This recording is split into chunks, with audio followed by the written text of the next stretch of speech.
strategy and how we put it into structure. Okay, so we're going to break down movements. Now, when I teach at my dojo, I always have a theme for each year. An initial theme that I've used quite a bit is always pin down your opening movement. If you hit your opening movement on any technique, the probability of success in performing that technique is greatly enhanced, or any endeavor that you do. If you start correctly, you can aim correctly. Does that make sense? So let's break down, let's not rush. When you learn through muscle memory, which we do, if you do it slowly and deliberately, you can freeze frame it, much like you would take a frame each time. It's lasting. It might be a little bit laborious at first, but it's very effective. So don't rush into doing things incorrectly. If you know it, do it. If you want to change it, you have to restructure your thinking on how you categorize it. Okay, have it. We're going to think of movement here. Here. My movement here. First move is here.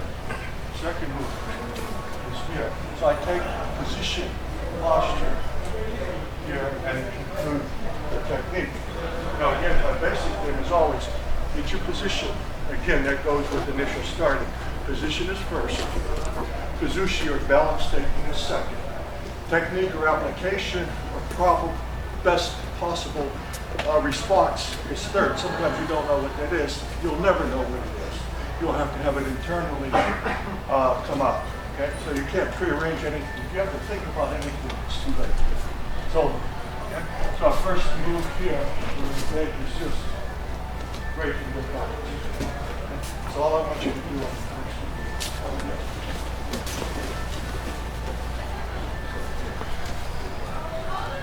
So this is where you start breaking the structure. Here. So get a partner. We'll carry this through. So stay with your partner for a while. At least do the first move. With an uppercut type motion. If you're not good at making a fist, don't make a fist. Use the open hand. The open hand is very strong, very effective. If you make the fist and you err in doing it, you'll hurt yourself. This way you'll never hurt yourself. Okay? But the important thing is to come right up to center line and they never see it coming. And you see how she was repelled by that one time. And then setting her up for the finish. Okay? So add the second move, 1 and 2. And about that fast. You don't have to do it quickly. Do it slowly, but correctly. The most important thing in training you mentioned is to be continuous. Be continuous in your motion. You don't have to be abrupt. If it's abrupt, it's incorrect. Okay? Be continuous in your motion. Speed will always come. Speed will always come through correct practice. Don't rush for speed and accept substandard technique. Okay? Do it slowly and effectively. Try again. Initial moves. You have to move as a unified energy, as a unified mechanism. The way that our God designed our bodies, how they're used mechanically, the physiology involved, the kinesiology involved, the physics involved. Here is always more powerful when they're unified. To do something, to do this, and then to come in with this, that's too late. It has to be continuous, and it's spiraling all the time. Okay. My right foot is made up of spirals, unending spirals. Here. So we're going to do this, and this is very important. In real self-defense situations, you have to use a TV. You have to protect yourself. Here, here, and then down. Here. And always conclude. Again, in practice, you want to, what you do in practice is what you'll do in reality. What you do in practice is what you'll do in reality. If you want to be effective in your Aikido, not only in practice being a wonderful art form, but a very effective self-defense form, you have to be cognizant of that. And you have to conclude your techniques. You always want to think of closure in doing something. Never leave anything to chance. Never throw somebody and not finish them. Never pin or throw another pin. Why? Because you only may get one chance to protect yourself and your life and your children and your family. So you need to make it pay. Does that make sense? So use everything at your disposal. So at this point here, initially, this point here, you want to continue down, come on here, and then you can negotiate here. Here's a little bit of position of advantage. Yeah. And don't throw it that fast.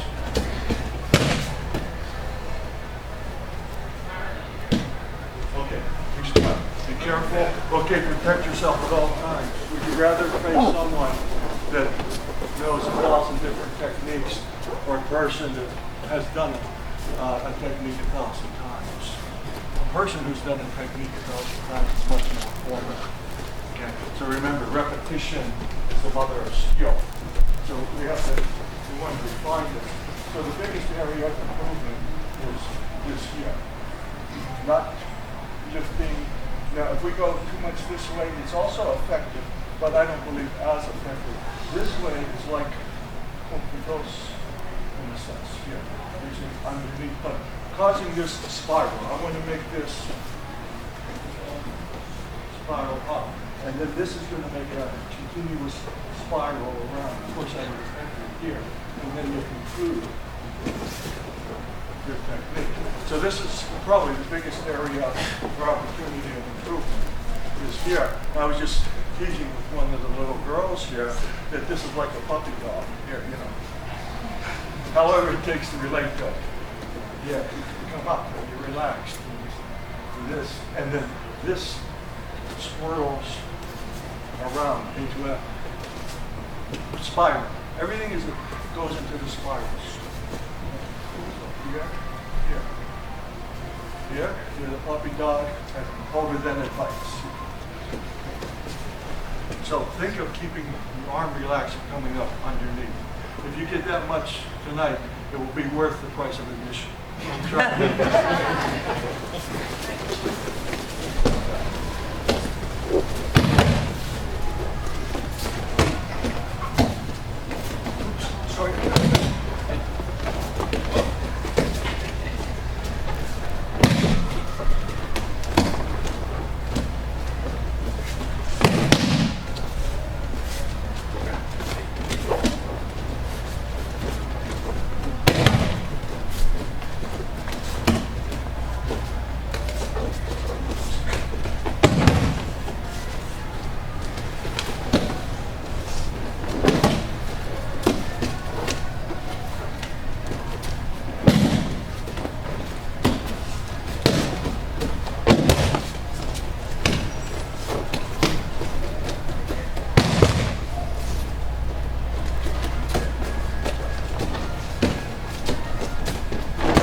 It's not expected in those cases, but it's a viable option.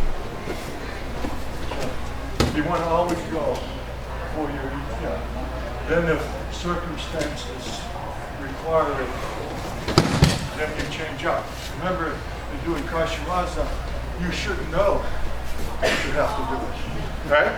If you got to know, if you know it, then something's wrong. It's just not natural to know that.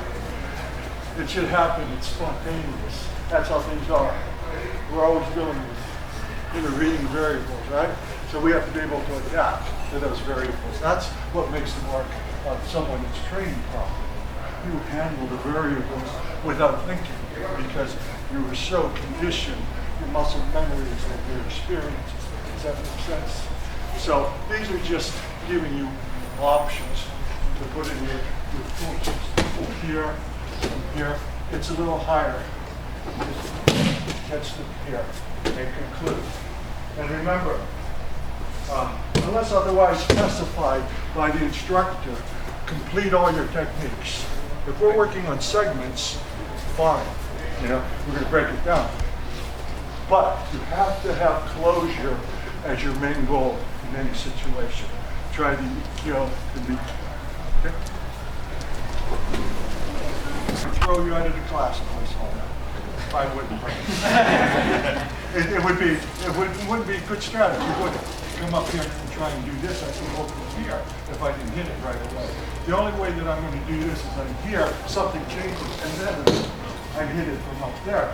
So they don't know it's coming. Don't practice a kashiwaza by doing the technique directly. You go to the original technique and then make the change. You have to commit to that technique and then make the change. So you do it up here. You don't bring it down and try and go. That's how it works. Okay? Try it. That's ready. You need to go. I have it.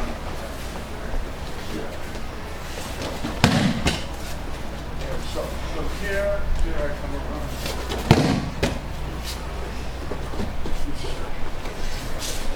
Oh, it's here. I'm going to turn here. I'm going to square off this way. I'm going to have all the joints in alignment here. Then I'm going to puppy dog here. Okay? Thumbs over. It's a very powerful technique, so be very careful. Here. Yeah. Try it. Give them this. Right?